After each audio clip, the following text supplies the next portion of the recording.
엇갈린 두 손의 축복. 창세기 48장 1절에서 20절 말씀입니다.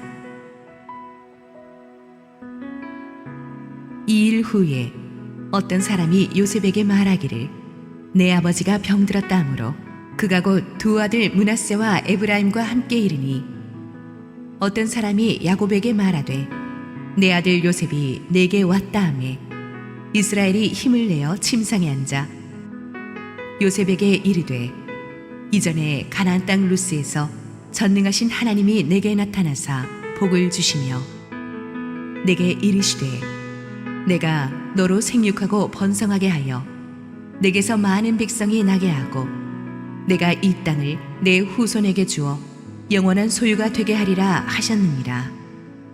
내가 애굽으로 와서 내게 이르기 전에 애굽에서 내가 낳은 두 아들 에브라임과 므낫세는 내 것이라. 르우벤과 시므온처럼 내 것이 될 것이요 이들 후에 내 소생은 내 것이 될 것이며 그들의 유산은 그들의 형의 이름으로 함께 받으리라. 내게 대하여는 내가 이전에 밧단에서 올 때에 라헬이 나를 따르는 도중 가나안 땅에서 죽었는데 그곳은 에브라까지 길이 아직도 먼 곳이라. 내가 거기서 그를 에브랏길에 장사하였느니라. 에브랏은 곧 베들레헴이라. 이스라엘이 요셉의 아들들을 보고 이르되 이들은 누구냐? 요셉이 그의 아버지에게 아뢰되 이는 하나님이 여기서 내게 주신 아들들이니이다. 아버지가 이르되 그들을 데리고 내 앞으로 나아오라. 내가 그들에게 축복하리라. 이스라엘의 눈이 나이로 말미암아 어두워서 보지 못하더라. 요셉이 두 아들을 이끌어 아버지 앞으로 나아가니 이스라엘이 그들에게 입맞추고 그들을 안고 요셉에게 이르되 내가 내 얼굴을 보리라고는 생각하지 못하였더니 하나님이 내게 내 자손까지도 보게 하셨도다. 요셉이 아버지의 무릎 사이에서 두 아들을 물러나게 하고 땅에 엎드려 절하고 오른손으로는 에브라임을 이스라엘의 왼손을 향하게 하고 왼손으로는 므낫세를 이스라엘의 오른손을 향하게 하여 이끌어 그에게 가까이 나아가매 이스라엘이 오른손을 펴서 자남 에브라임의 머리에 얹고 왼손을 펴서 므낫세의 머리에 얹으니 므낫세는 장자라도 팔을 엇바꾸어 얹었더라.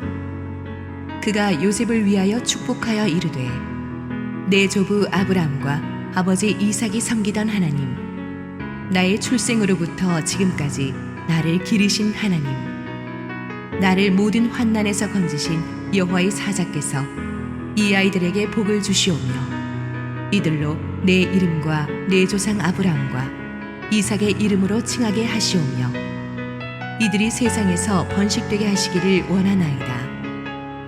요셉이 그 아버지가 오른손을 에브라임의 머리에 얹은 것을 보고 기뻐하지 아니하여 아버지의 손을 들어 에브라임의 머리에서 므낫세의 머리로 옮기고자 하여 그의 아버지에게 이르되 아버지여 그리 마옵소서 이는 장자이니 오른손을 그의 머리에 얹으소서 하였으나 그의 아버지가 허락하지 아니하며 이르되 나도 안다 내 아들아 나도 안다. 그도 한 족속이 되며 그도 크게 되려니와 그의 아우가 그보다 큰 자가 되고 그의 자손이 여러 민족을 이루리라 하고 그날에 그들에게 축복하여 이르되 이스라엘이 너로 말미암아 축복하기를 하나님이 내게 에브라임 같고 므낫세 같게 하시리라 하며 에브라임을 므낫세보다 앞세웠더라. 할렐루야. 우리 하나님께 감사와 영광의 박수 올려 보내겠습니다. 우리 구정 연휴 끝자락에 또 주일에 예배 전에 나오신 여러분 모두에게 하나님 은혜가 충만하게 임하기를 축원합니다. 우리 함께 기도하시고 하나님 말씀 보겠습니다. 사랑하는 아버지 은혜를 감사합니다. 또 구정 연휴 가족과 잘 보내고 이제 주님의 임재 앞에 나와서 예배하는 우리 성도들을 축복하여 주옵소서. 부족한 종을 온전히 하나님의 은혜 뒤에 감추시고 오늘도 주님 예비하신 축복의 말씀을 주시옵소서. 예수님 이름으로 기도했습니다. 아멘. 우리가 새해 명절을 맞으면 항상 새해 복 많이 받으십시오라는 말을 굉장히 주고받습니다. 미국에서는 해피 뉴 이어, 새해 행복하라는 말을 하는데 우리는 꼭 새해 복을 받아야 한다고 믿습니다. 누가 우리에게 정말 잘해주면 우리가 항상 농담 반 진담 반으로 하는 말은 복 받으실 거예요. 복 받는 것은 우리 한국 사람들이 최고의 덕담입니다. 예수 믿기 전에도 우리가 복 받는 거 좋아했는데 예수 믿고 나서는 이제 복의 근원이 하나님이신 것을 알았으니까 명확한 대상을 가지고 가서 또 복 달라고 기도합니다. 특히 우리가 자녀들 위해서 기도할 때는 100% 축복 기도를 하고 싶어 합니다. 그러나 사실 우리가 축복받기 원하는 것보다 하나님께서 우리를 더 축복하고 싶어 하십니다. 하나님은 우리의 아버지이시기 때문입니다. 근데 하나님께서 어떤 사람에게 복을 주실 때는 그 사람만 보시는 것이 아니라 그 사람 뒤에 쌓인 영적인 축복을 보세요. 그래서 그 사람의 부모와 부모의 기도까지도 다 한 패키지로 보십니다. 하나님의 축복은 성경을 보면 항상 영적인 계보를 타고 흐르며 그 축복이 어떤 방식으로 어떻게 흘러갈지는 오직 하나님의 결정에 달렸습니다. 그런데 믿음이 좋다는 부모들도 자기 자식을 축복할 때는 하나님의 뜻을 온전히 구하는 것보다는 자기의 욕심이 앞서서 판단력을 잃는 수가 있습니다. 자기가 원하는 방법대로 하나님이 축복을 해달라고 합니다.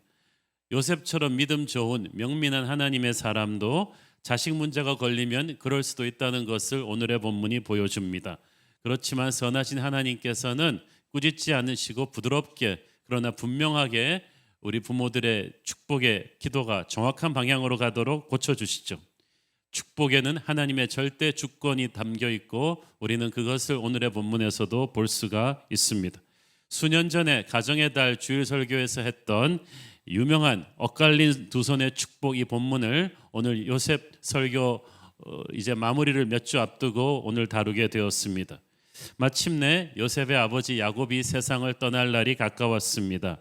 우리가 알다시피 이제 그 야곱의 인생 후반전과 요셉의 인생이 상당히 많이 오버랩 되는데 이제 그 정점이 바로 오늘 야곱의 유언이에요. 야곱이 마지막 유언을 하려고 요셉을 침상으로 불렀습니다.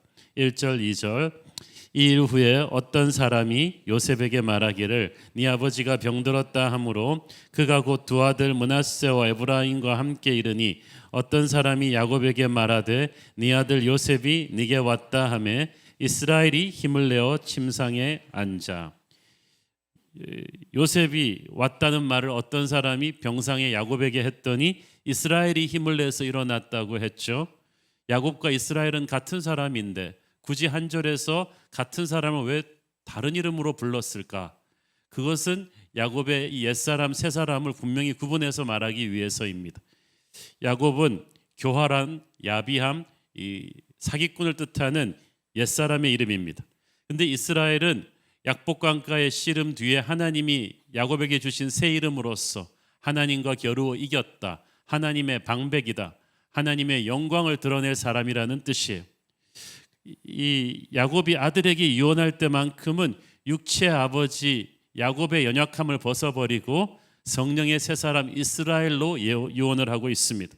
이제 세상적인 사고방식이 아닌 성령의 감동으로 변화받은 아버지로서 유언합니다. 우리도 자식들에게 축복 기도할 때는 세상의 생각이 아닌 기도해서 변화된 성령의 생각으로 축복해야 될 줄로 믿습니다. 성령의 사람으로서 하나님의 사람으로서 말합니다. 야곱은 몸을 일으키기 힘들 정도로 병들어 있었지만 겨우 일어나서 마지막 힘을 짜내어서 요셉에게 하나님 이야기를 합니다. 세상 사람들 같으면 이 정도 부잣집 아버지가 죽기 전에는 꼭 유산 얘기를 하죠. 첫째는 아파트를 가지고, 둘째는 양평에 있는 땅을 가지고, 셋째는 내가 주식을 분배해놨고 막 이렇게 합니다. 또 어떤 아버지들은 애비에 못다한 한을 풀어다오 그러면서 유언을 남깁니다. 한을 전수하지 비전을 전수하지 않아요. 그러나 야곱은 그런 세상 부모의 모습을 보이지 않습니다. 믿음의 사람이 유언이 다릅니다. 여러분도 야곱 같은 이런 성령 충만한 유언을 할 수 있는 부모 되기를 축원합니다. 3절 4절 봅니다. 요셉에게 이르되 이전에 가나안 땅 루스에서 전능하신 하나님이 내게 나타나사 복을 주시며 내게 이르되 내가 너로 생육하고 번성하게 하여 네게서 많은 백성이 나게 하고 내가 이 땅을 네 후손에게 주어 영원한 소유가 되게 하리라 하셨느니라. 야곱은 하나님을 만난 간증이 있었어요. 간증이란 자신이 직접 하나님을 체험하고 하나님의 음성을 들은 스토리예요. 부모는 자식에게 남의 얘기하듯 하나님 얘기하면 안 됩니다. 자기가 만난 하나님의 체험이 있어야 돼요. 그 하나님이 내게 어떻게 역사하셨는지, 뭐라고 말씀하셨는지에 대한 따끈따끈한 간증이 있어야만 됩니다. 그것이 우리가 자식들에게 물려줄 수 있는 가장 큰 영적인 유산입니다. 내가 하나님을 만나 뜨겁게 변화된 스토리가 있어야 돼요. 야곱은 자기가 가나안 땅에서 하나님을 어떻게 만났고 하나님이 복을 주시고 약속을 주셨다고 말합니다. 아무것도 없는 도망자 야곱에게 하나님이 말씀하셨습니다. 내가 너로 생육하고 번성하게 할 것이다. 네게서 많은 백성이 나게 할 것이다. 내가 이 땅을 네 후손에게 주어서 영원한 소유가 되게 할 것이다. 엄청난 축복이 그때 야곱에게 주어집니다. 야곱이 강조하는 두 단어는 전능하신 하나님과 복 주셨다입니다. 상황은 중요하지 않았어요. 사실 상황으로만 따지면 야곱은 복받기 불가능한 인생이었습니다. 쌍둥이 형제 중에서 동생이어서 장자권도 없었죠. 형 에서에 비해서 세상적인 실력도 떨어지고 따르는 무리도 하나도 없었어요. 빈털터리 도망자로 고향을 떠나와가지고 그 사기꾼 같은 장인 삼촌 라반 밑에서 기적같이 살아남았습니다. 모든 악조건에도 불구하고 하나님이 전능하신 분이었기 때문에 야곱을 축복하셨습니다. 안 될 이유가 너무나 많은 구제불능의 인생이었지만 하나님이 결심하시니까 그 모든 악조건을 뛰어넘어 은혜를 주셨어요. 그것이 전능하심입니다. 전능하신 하나님이 나를 사랑하시기 때문에 불가능한 상황 속에서도 내게 복 주실 수 있는 것입니다. 전능하신 하나님, 복 주시는 하나님, 야곱의 하나님이 바로 우리의 하나님이신 줄 믿습니다.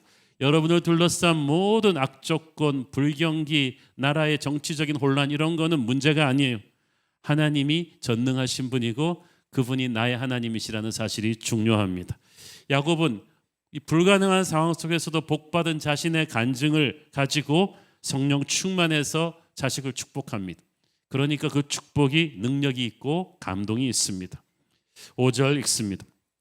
내가 애굽으로 와서 네게 이르기 전에 애굽에서 네가 낳은 두 아들 에브라임과 므낫세는 내 것이라. 르벤과 시므온처럼 내 것이 될 것이요. 야곱이 요셉에게 말합니다. 네 아들 둘을 내 아들로 어답트하겠다. 입양하겠다 그거죠. 내 아들 삼겠다. 요셉이 낳은 두 아들 에브라임과 므낫세를 자신의 첫째 둘째 르벤과 시므온처럼 여길 것이라고 하겠습니다. 손자를 아들로 하겠다. 참 이상한 말인데 여기에는 설명할 수 없는 하나님의 은혜가 있습니다. 사실 본격적인 12아들들에 대한 축복은 이제 다음 주에 나오는 본문에서 시작이 되는데 야곱이 요셉만은 두 아들들을 데리고 따로 불러서 오늘 본문에서 미리 축복을 해 줍니다. 거기에는 깊은 하나님의 뜻이 있어요. 당시 요셉의 나이가 60에 가까웠고 두 아들이 18세, 20세 정도 되었습니다. 그런데 문제는 요셉의 아내가 이집트 제사장의 딸이었다는 점입니다. 혼혈이죠. 히브리인들은 순수 혈통에 대한 집착이 아주 강했습니다. 특별히 자기들은 아브라함의 육체적인 자손이라는 프라이드가 있었기 때문에 이방인의 피가 섞인 혼혈에 대해서 차별이 심했습니다. 그래서 지금은 애굽에서 부러울 것이 없는 총리 대신 가문이긴 했지만 요셉은 믿음의 계보에서는 순수 히브리인들만 포함된 하나님의 자손들의 영적인 계보에 혼혈인 자기 아들들이 낄 수 있을까라는 불안감이 있었습니다. 그렇다고 자신의 고민을 대놓고 누구에게도 의논할 수도 없었습니다. 하나님께서 그러나 요셉의 그 말 못할 고민을 알고 계셨어요. 두려움을 알고 계셨습니다. 그래서 한순간에 야곱을 통해서 해결하십니다. 야곱이 요셉의 아들들을 자기 순수 혈통으로 선포해 줍니다. 그래서 정상적인 축복의 라인에 끼는 정도가 아니라 다른 형제들보다 2배의 축복을 받게 되죠. 12지파 중에서 요셉만 두 아들이 다 그 12지파의 이름을 올리는 축복을 받습니다. 혹시 여러분의 자녀들에게 부모만이 아는 어떤 약점이 있어가지고 그것 때문에 이 아이가 제대로 된 축복을 못 받을 것이라는 두려움이 계시다면 야곱의 하나님이 여러분의 하나님이십니다. 요셉의 하나님이 여러분의 하나님이십니다. 하나님은 여러분의 그 고민을 아시고 그 아이가 가지고 있는 모든 핸디캡을 뛰어넘는 축복을 주실 것입니다. 자, 그런데 하나님의 축복이 흘러갈 때 이 몇 가지 중요한 우리가 주목해야 될 점이 있는데, 축복은 반드시 아버지의 권위를 타고 흘러간다는 사실입니다. 8절 9절 읽습니다. 이스라엘이 요셉의 아들들을 보고 이르되 이들은 누구냐? 요셉이 그의 아버지에게 아뢰되 이는 하나님이 여기서 내게 주신 아들들이니이다. 아버지가 이르되 그들을 데리고 내 앞으로 나오라. 내가 그들에게 축복하리라. 자, 야곱이 요셉을 축복하고 요셉의 두 아들을 축복합니다. 아버지의 축복이 아들을 통해서 이제 손주 때까지 흘러가죠. 성경은 축복이 강물처럼 수천 대 이르기까지 흘러갈 것이라고 합니다. 우리가 계속 믿음의 삶, 순종의 삶을 살기만 한다면 어떤 힘든 시즌이 와도 하나님의 축복은 그 가문을 계승하면서 계속 흘러갈 것입니다. 그래서 이 믿음의 가문이 끊어지지 않도록 하는 것이 굉장히 중요합니다. 그러므로 여러분 자녀 결혼시킬 때 돈 있는 집안을 체크하지 말고 그 집안의 영적인 백그라운드를 체크하십시오. 그냥 형식적으로 교회 다니는 집안 말고 정말 기도하면서 순수하게 믿음의 길을 살아온 사람, 말씀대로 살아온 사람, 자녀들에게 하나님의 길을 가르친 부모가 있는 그 믿음의 가문을 보십시오. 세상적으로는 분간할 수가 없지만 그 뒤에 쌓여 있는 영적인 축복이 엄청나다는 것을 여러분은 살면서 깨닫게 될 것입니다. 작은 눈덩이가 언덕을 굴러 내려오면서 눈사태처럼 커지듯이 믿음의 가문도 처음에는 다 가난하고 외롭게 시작합니다. 그러나 한 대, 두 대, 3대를 넘어오면서 점점 커지고 더 풍성해질 것입니다. 야곱은 자신의 말대로 험악한 나그네 인생을 살았지만 하나님을 신뢰했기 때문에 자녀를 축복할 수가 있었습니다. 그래서 하나님이 자신에게 준 약속이 당대에 이루어지진 않아도 그 다음 때, 그 다음 때, 그 다음 때까지 흘러갈 것이라는 믿음이 있었어요. 믿음의 사람은 비전의 사람입니다.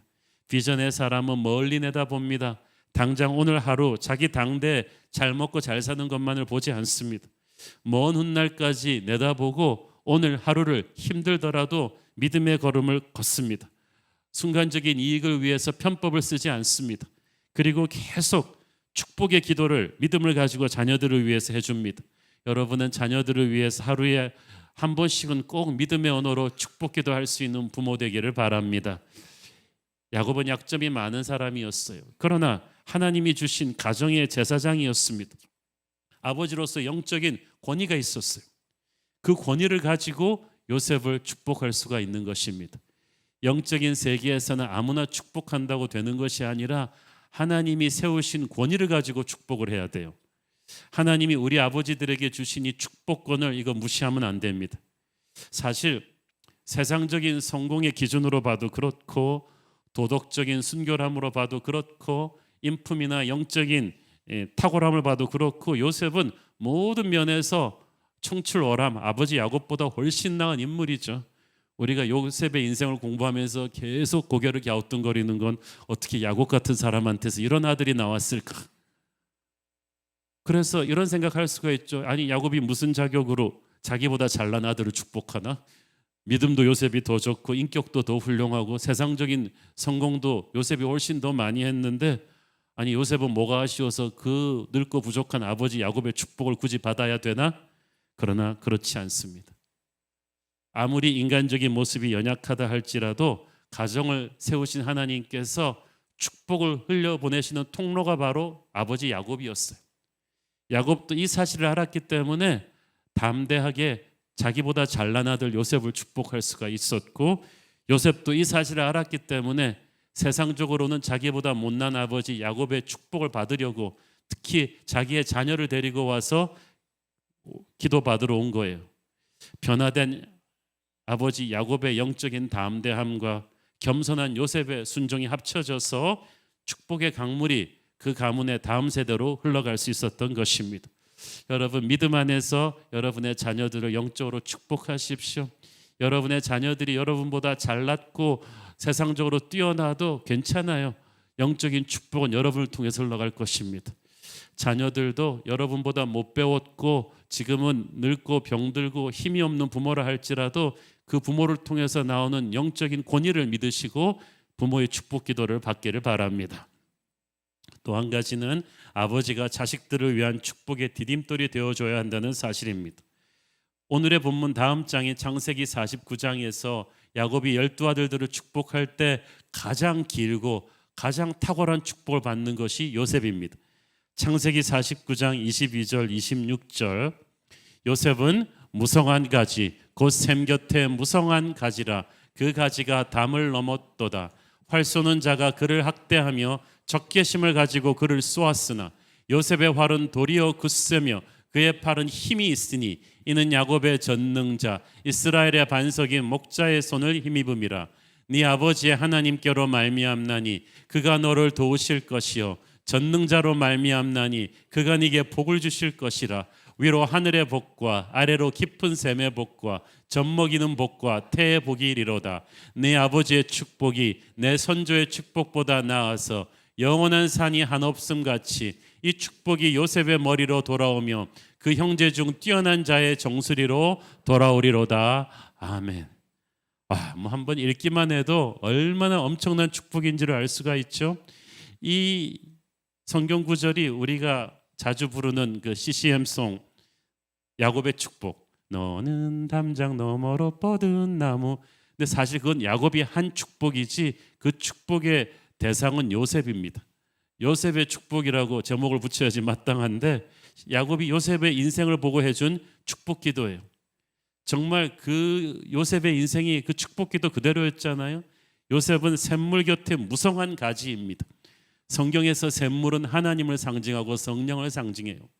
요셉은 항상 성령 충만했기 때문에 그 가지가 인생이 활력이 있었고 풍성했어요. 많은 열매를 맺었어요. 시냇가에 심기운 나무처럼 요셉은 뻗어나가서 세상 모든 사람들에게 힘을 주고 먹여 살렸어요.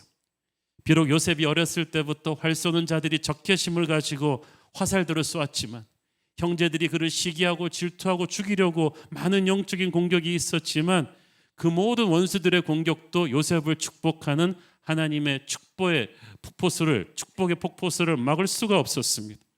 제가 그 말씀드렸죠. 하나님의 축복도 영적인 전쟁의 일부분이다. 내 원수의 목전에서 내게 상을 베푸신다. 요셉의 원수들이 아무리 칼날을 던져도 불덩어리를 던져도 요셉을 향해서 쏟아지는 하나님의 축복은 꼭 나야가라 폭포 같은 거예요. 여러분 나야가라 폭포를 꺼뜨리려고 누가 한번 횃불덩어리를 던져보고 돌멩이 던져보고 그러는 분들 무슨 소용이 있겠어요. 그 축복의 파워가 너무 큰데 마찬가지로 하나님의 복을 받은 사람의 인생은 트러블이 없는 인생이 아니지만 모든 환난 가운데에서도 하나님이 계속해서 축복을 주시는 거예요. 그게 우리에게 주는 힘입니다. 요셉의 아들들인 므낫세와 에브라임에게 주신 축복은 사실 그들의 아버지 요셉에게 주신 축복이 밑거름이 되었기 때문에 가능했던 거예요. 여러분, 여러분의 축복이 여러분의 자녀에게 가는 축복의 디딤돌 밑거름이 되기를 축원합니다. 요셉은 어떤 역경 속에서도 하나님과 동행했기 때문에 그 자신만 복을 받은 것이 아니라 자녀들도 복을 받은 거예요. 그래서 우리 부모들이 하나님 말씀대로 살아서 복을 받아야 돼요. 그것이 우리 아이들의 미래를 더 큰 축복으로 가는 디딤돌이 될 것입니다. 야곱의 축복이 요셉에게로 그냥 흘러간 게 아니라 더블로 커져가지고 흘러갔어. 요셉의 축복이 므낫세, 에브라임 다음 때로 그대로 넘어간 게 아니라 더블로 더 커져가지고 그래서 축복은 계속해서 증가하는 거예요. 제곱으로 증가해요. 평생 어떤 어려움 속에서도 하나님과 동행하면 여러분도 복을 받고 그 축복이 2배로 넘쳐서 다음 세대로 갈 것을 믿으십시오. 축복의 디딤돌이 되는 거예요. 또한 우리가 자녀들을 축복할 때 감사와 감격의 마음으로 축복해야만 합니다. 10절 11절 읽습니다. 이스라엘의 눈이 나이로 말미암아 어두워서 보지 못하더라. 요셉이 2 아들들을 이끌어 아버지 앞으로 나아가니 이스라엘이 그들에게 입맞추고 그들을 안고 요셉에게 이르되 내가 네 얼굴을 보리라고는 생각하지 못하였더니 하나님이 내게 네 자손까지도 보게 하셨도다. 야곱은 지금 나이가 들어서 눈이 어두워져서 앞을 잘 못 봅니다. 그렇지만 그렇다고 해서 영의 눈이 어두워진 것까지는 아니에요. 그의 입에서 첫 번째 터져 나온 것은 감사와 감격이었습니다. 나는 네 얼굴을 보리라고는 생각지도 못했는데 하나님은 이제 너뿐 아니라 네 아들까지도 보게 하시는구나. 하나님은 항상 우리가 구한 것보다 더 큰 은혜를 우리에게 부어주시는 분이십니다. 야곱은 자기의 인생 가운데 함께 하셨던 하나님의 은혜를 아주 감사하고 있습니다. 사실 야곱의 인생에서 힘들고 어려운 순간도 많았거든요. 야곱도 이야기하지만은 사랑했던 라헬이 죽었었고 도망자로도 힘든 생을 살았고 또 말년에 요셉이 짐승에게 잡혀 죽은 줄 알고 20여 년을 살았기 때문에 야곱은 그 힘든 상처들을 또 기억하면 하나님을 원망할 수도 있었습니다. 그러나 야곱은 인생 전반전의 상처는 깨끗이 잊어버리고 후반전에 하나님의 은혜를 붙잡았습니다. 고난보다 더 큰 은혜를 기억했습니다. 그러니까 감사가 넘치는 것입니다.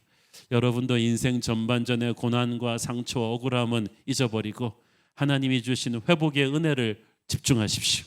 그러면 감사와 감격이 흘러날 것입니다. 여러분, 부모의 가슴에 한이 없어야 돼요. 상처가 빨리 씻겨져야 돼요. 억울한 마음이 빨리 씻겨져야 돼요. 왜냐하면 그렇지 않고는 우리를 통해서 흘러가는 하나님의 축복이 자녀들에게 갈 때 온전히 흘러갈 수가 없어요. 여러분, 아무리 맑은 물을, 세계 최고의 물을 우리 수도관으로 흘려보내줘도요, 수도관 꼭지 끝에 누가 독을 발라놓고 더러운 걸 발라넣었으면 어떻게 되겠어요? 깨끗이 흘러가던 물에 그 불순물이 섞여 들어가서 우리는 썩은 물을 마시게 될 거예요. 마찬가지로 하나님이 우리 부모를 통해서 자녀에게 축복을 계속 흘려보내시는데 부모의 가슴에 아직 상처와 억울함과 분노와 미움이 해결되지 않고 남아있다. 하나님의 축복에 불순물이 섞여서 자녀에게 가니까 자녀의 영이 상처를 받지 않겠습니까? 그렇기 때문에 우리 부모 세대에서 가슴에 맺힌 한을 다 풀 수 있기를 바랍니다. 하나님의 은혜로, 예수의 보혈로, 성령의 불로 우리 마음속에 있는 상처와 억울한 마음이 다 씻겨가기를 축원합니다. 지금 이 시간 그렇게 되기를 축원합니다. 우리의 영이 그렇게 깨끗해지고 건강해져야 우리를 통해서 자녀에게 풍성하고 깨끗한 축복이 그대로 흘러갈 수 있는 것입니다. 가슴 속에 감사와 감격이 가득 찬 사람은요, 하나님의 축복을 자녀들한테 깨끗하게 흘려보내줄 수 있어요. 자, 그런데 하나님의 축복을 전할 때 또 한 가지 조금 넘어서야 될 숙제가 있다면 부모의 선입관이에요. 이것이 하나님의 뜻과 충돌하는 상황이 벌어질 수가 있는데, 세상에서 그렇게 믿음 좋고 인품 훌륭하고 명민한 요셉도 아버지가 되니까 이 한계에 부딪힙니다. 이 당혹스러운 상황이 하나 발생하죠. 12절, 13절 읽습니다. 요셉이 아버지의 무릎 사이에서 두 아들을 물러나게 하고 땅에 엎드려 절하고 오른손으로는 에브라임을 이스라엘의 왼손을 향하게 하고 왼손으로는 므낫세를 이스라엘의 오른손을 향하게 하여 이끌어 그에게 가까이 나아가매. 자, 요셉이 이제 야곱이 눈이 어두우니까 축복 기도를 받을 때 두 아들을 아버지 손 앞으로 바짝 데려가는데 혹시 아버지가 실수할까 봐 요셉이 일부러 상황을 정확하게 정리를 합니다. 아버지의 오른손 쪽으로는 장남 므낫세를 쫙 집어넣고 아버지의 왼손으로는 차남 에브라임이 쫙 가게 했습니다. 이게 왜냐 중요하냐 하면 히브리인들에게 의해서 오른손은 권위와 능력과 축복과 은혜를 상징합니다. 그래서 이 오른손으로 오는 축복도 그냥 축복이 아니라 축복의 핵심 엑기스 같은 거예요. 그래서 당연히 히브리인들은 장자 우선주의이기 때문에 장자인 므낫세가 이 축복의 엑기스, 가문의 영적인 리더가 될 것이다라고 생각해서 밀어넣은 거예요. 자, 그런데 여기서 우리가 배워야 할 것, 요셉의 미스테이크는 뭐냐 하면은 우리가 이 하나님의 사람들 그런 생각을 해요. 하나님이 원하시는 그림을 내가 백지 그대로 받는 게 아니라 내가 생각하는 하나님의 원하시는 그림을 그려가지고 하나님한테 결제를 받으러 가요. 하나님은 백지에서부터 다시 그리기를 원하시는데 우리는 축복의 시나리오를 하나님한테 드려요. 그리고 하나님의 인증 도장을 받겠다고 합니다. 자, 요셉 자신도 말이죠. 장자가 아니잖아요. 첫째 아들 아니고 둘째 아들도 아니에요. 셋째도 아니에요. 넷째도 아니에요. 다섯째도 아니고 지치네 막 11번째 아들이란 말이에요. 그런데 하나님의 특별한 은총을 입어가지고 10명의 형들을 다 제치고 그 가문의 영적인 장자가 되잖아요. 야곱 가문의 축복의 통로는 요셉을 통해서 흘러갔어요. 그러니까 하나님께서는 이미 요셉의 인생을 통해서 히브리 사람들의 선입관인 장자 우선주의를 깨버리시는 거예요. 그런데 그런 요셉이 정작 자기 아들 축복할 때는 다시 전통 히브리인들의 장자 우선주의로 돌아간 거예요. 이게 인간입니다. 자기 자식 문제 걸리면요, 우리는 영적으로 생각하지 않고 인간적으로 생각해요. 세상의 통념 그대로 가요. 그래서 요셉은 당연하다고 생각했는데 당연하다고 생각한 게 당연하지 않아요. 여러분이 당연하다고 생각하는 하나님의 뜻이 당연하지 않을 수 있기 때문에 모든 자신만만한 순간에도 기도해야 되는 것입니다. 자식을 볼 때도 당연하다고 생각했던 사고의 틀이 하나님께는 아닐 수 있습니다. 여러분도 이제 50대, 60대 넘어가시는 분들 한번 보세요. 여러분 자식들을 초등학교 때 보고 큰 애는 크게 될 거고 둘째는 지하가림이나 하면 좋겠고 여러분이 생각했던 그 그림대로 애들이 됐나요? 전혀 아니잖아요. 그런데 왜 우리는 기도하지 않습니까? 그런데 왜 우리는 자꾸 우리의 선입관대로 이 아이를 향한 하나님의 축복의 통로를 만들어 주려고 합니까? 우리는 끊임없이 기도하면서 하나님의 역사를 지켜봐야 되는 거예요. 요셉이 눈이 어두운 아버지를 도와드리려고, 즉 자기 계획대로 축복받게 하려고 아버지의 오른손으로는 장자 므낫세를 밀어넣고 왼쪽 손으로는 차남 에브라임을 밀어넣었어요. 계획대로라면 아버지가 뭘 알아요? 지금 눈도 어둡고 막 앞뒤 분간도 못하고 막 병드신 분인데 그대로 하실 것 같았는데 그 순간에 하나님이 개입하셨어요. 14절 읽습니다. 이스라엘이 오른손을 펴서 차남 에브라임의 머리에 얹고 왼손을 펴서 므낫세의 머리에 얹으니 므낫세는 장자라도 팔을 엇받고 얹었더라. 와, 뜻밖의 상황이 벌어진 거예요.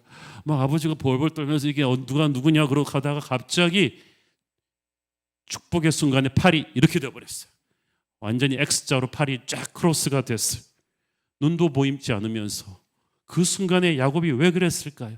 하나님이 하신 거예요. 그래갖고 요셉의 의도와는 달리 야곱의 오른손이 차남 에브라임의 머리로 가버리고 야곱의 왼손이 장남 므낫세 머리 위로 가버려서 요셉이 뭐라고 말할 수도 없이 축복 기도가 확 쏟아져 버렸어요. 요셉이 속이 상했어요. 그래서 항의했습니다. 17절 18절 읽습니다. 요셉이 그 아버지가 오른손을 에브라임의 머리에 얹은 것을 보고 기뻐하지 아니하여 아버지의 손을 들어 에브라임의 머리에서 므낫세 머리로 옮기고자 하여 그의 아버지에게 이르되 아버지여 그리 마옵소서 이는 장자이니 오른손을 그의 머리에 얹으소서 하였으나. 자, 아버지 야곱이 요셉이 생각한 대로 축복 기도를 안 해줬어요. 그래서 요셉이 그걸 보고 기뻐하지 않고 아버지를 고쳐주려고 합니다. 근데 사실 야곱이 한 게 아니라 야곱을 통해서 하나님이 하신 거죠. 우리가 때로는 하나님이 나를 축복해 주는 것만으로 만족하지 않고 하나님의 축복의 방향이 내가 정한 방향과 마음에 안 들면 기뻐하지 않아요. 그래서 하나님을 고쳐주려고 합니다. 그러나 이 순간만큼은 야곱이 틀린 게 아니라 요셉이 틀렸죠. 자식 문제가 걸리니까 요셉이, 그 영민하던 요셉이 영적으로 본 게 아니라 인간적으로 봤어요. 야곱의 입술을 통해서 하나님께서 요셉을 영적으로 깨우쳐 주십니다. 19절 20절 읽습니다. 그의 아버지가 허락하지 아니하며 이르되 나도 안다 내 아들아 나도 안다 그도 한 족속이 되며 그도 크게 되려니와 그의 아우가 그보다 큰 자가 되고 그의 자손이 여러 민족을 이루리라 하고 그날에 그들에게 축복하여 이르되 이스라엘이 너로 말미암아 축복하기를 하나님이 네게 에브라임 같고 므낫세 같게 하시리라 하며 에브라임을 므낫세보다 앞세웠더라. 나도 안다 내 아들아 나도 안다. 이 말은 무슨 말이에요? 이거 미스테이크가 아니다. 이것은 하나님의 결정이다. 야곱이 노망이 나서 그런 것도 아니고 하나님의 섭리에 따라 이루어진 일이라는 거예요. 자, 여러분 보세요. 세상적으로 볼 때 요셉은 아버지보다 훨씬 젊어요. 애굽이라는 대제국을 하나님의 지혜로 다스려온 뛰어난 행정가입니다. 야곱은 늙고 병들고 앞도 안 보이는 노인입니다. 인간적인 판단력으로 요셉이 야곱보다 몇 배나 더 뛰어나죠. 그러나 지금 이 순간만큼은 야곱이 훨씬 더 영적이었습니다. 인간적인 탁월함과 영적인 탁월함이 동시에 맞물려 가는 사람이 있다면 바로 요셉인데, 그런 요셉도 자식 문제 걸릴 때는 판단력을 잃어버립니다. 그러므로 여러분도 자식 문제 걸렸을 때 판단력이 정확하다고 스스로를 과대평가하지 마세요. 요셉이 틀릴 수 있으면 우리 모두 틀릴 수 있어요. 우리는 이성적으로 생각합니다. 세상적으로 생각합니다. 감이 좋은 쪽으로 판단하는 경우가 많은데, 믿음의 사람은 인간적으로 99% 확신이 오는 때가 있다 할지라도 한 박자 늦추고 하나님의 뜻을 물어야 됩니다. 특히 사람을 평가하는 데 있어서는, 특히 자식을 보는 데 있어서는 우리의 뜻과 전혀 다른 하나님의 뜻이 올 수도 있다는 준비를 해야만 돼요. 그래서 우리가 계획을 안 할 수는 없지만 하나님의 사람은 계획할 때 항상 연필로 쓰라는 말이 있죠. 하나님이 고쳐 쓰실 수 있도록. 아무리 나의 인간적인 플랜이 있다 할지라도 하나님의 뜻이 역사합니다. 그러므로 어차피 하나님 뜻대로 될 거 고집을 처음부터 버리고 들어가는 게 중요하죠.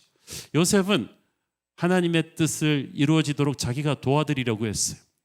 그러나 하나님은 우리의 도움이 필요하신 것이 아니고 우리의 순종이 필요합니다. 요셉이 이걸 놓쳐버렸어요. 손주들을 축복할 때 야곱이 손을 바꾼 것은 하나님이 하신 일이었어요. 그것은 세상의 통념을 넘어서는 하나님의 뜻이 있기 때문이었어요. 세상의 방식은 육체의 장자에게 가문의 리더십을 주는 거였는데 하나님의 뜻은 아니었어요. 차남 에브라임에게 가문의 리더십을 주었어요. 세상에서는 자꾸 나이를 따지고 서열을 따지고 질서를 따집니다. 그러나 하나님의 나라는 달라요. 하나님의 나라, 영적인 세계에서는 그 사람의 하나님을 향한 마음가짐에 따라서 차남이 장자가 될 수도 있고 장자가 차남이 될 수도 있습니다. 여러분, 구약 성경에 하나님이 얼마나 그렇게 순서를 많이 바꾸셨는가 보세요. 야곱 자신도 그 뒤바뀐 법칙의 수혜자 아닙니까?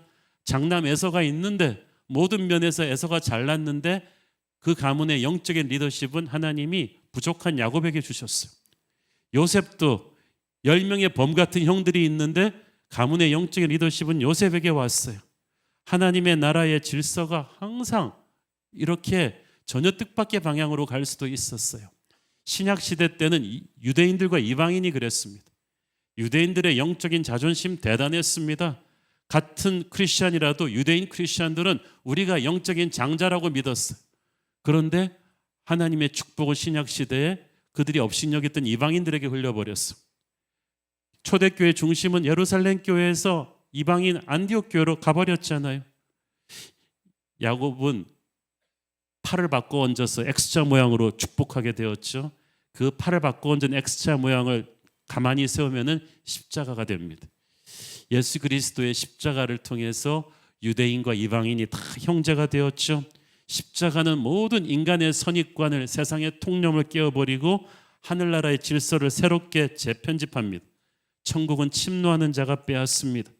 여러분이 처한 상황이 육체적인 조건이 불리하기 때문에 내 인생은 항상 벤치에 앉아 있어야 된다, 불리하다고 생각하는 분들은 생각을 바꾸시길 바랍니다. 세상의 질서는 그렇지라도 하나님의 나라는 이제 달라졌어요. 십자가 안에서 우리는 하나님을 향한 열정을 가지고 새로운 질서를 보게 될 것입니다. 누구든지 주님의 말씀을 순종하며 누구든지 겸손하게 주님의 손을 붙잡는 그 자가, 하나님의 은혜를 간절히 구하는 그 자가 하나님께 택함을 받고 쓰임을 받게 될 것입니다.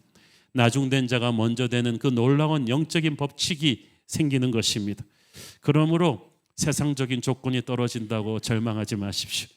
세상의 순위나 상하 관계는 하나님의 손에서 항상 뒤바뀔 수 있습니다. 겸손히 하나님의 손을 붙잡는 자에게 엇바뀐 손에 축복이 올 것입니다. 중요한 것은요, 하나님의 축복은 각자의 그릇대로 온다는 거예요. 19절에서 야곱은 므낫세도 축복을 안 받는 것이 아니라 그도 한 족속이 되며 크게 된다고 했어요. 축복을 못 받는 건 아니에요. 다만 장자권이 축복, 그러니까 그 가문의 영적인 리더십의 그 책임이 에브라임으로 통해서 간다는 것입니다. 그래서 여기서 중요한 건 축복은 특권일 뿐만 아니라 엄청난 책임이기도 합니다. 이렇게 선택된 에브라임 지파에서 훗날 약속의 땅으로 백성들을 이끌고 들어가는 여호수아가 나오죠. 정말 위대한 하나님의 리더십이 그 가문을 통해서 흐르게 돼요. 그리고 나중에 이스라엘이 남과 북으로 분열된 이후에도 북이스라엘을 움직이는 막강한 지파가 바로 에브라임입니다. 그러나 하나님이 주신 그 기회를 그들이 잘 살리지 못했어요. 하나님의 길을 어긋나 버렸어요. 나라가 망하게 되어버리고 말았죠. 그 대신에 오히려 요셉 때는 별 주목받지 못했던 유다 지파가 나중에 하나님께 쓰임받지 않습니까? 그러니까 지금 당장은 에브라임에게 장자권의 축복이 갔다고 해도 그것도 우리 하기 나름이에요. 그래서 하나님의 축복을 우리가 멀리 보고 길게 봐야 돼요. 감당할 실력이 없이 자꾸 자리를 욕심내면 안 돼요. 무조건 큰 옷만 입는다고 나한테 그 옷이 맞는 게 아니에요. 미들급 체력밖에 안 되는데 헤비급 바벨을 들 수가 없잖아요. 축복을 크고 많이 받는 게 중요한 게 아니라 내게 맞는 축복을 받아야만 합니다. 그래서 하나님의 축복을 받을 때는 감사한 마음으로 받아야 되고요. 두렵고 떨리고 겸손한 마음으로 받아야 돼요. 그게 진짜 축복이 되는 거예요. 하나님의 자녀들은 다 축복을 받습니다. 다만 그 축복의 방향이 다 다를 뿐이에요.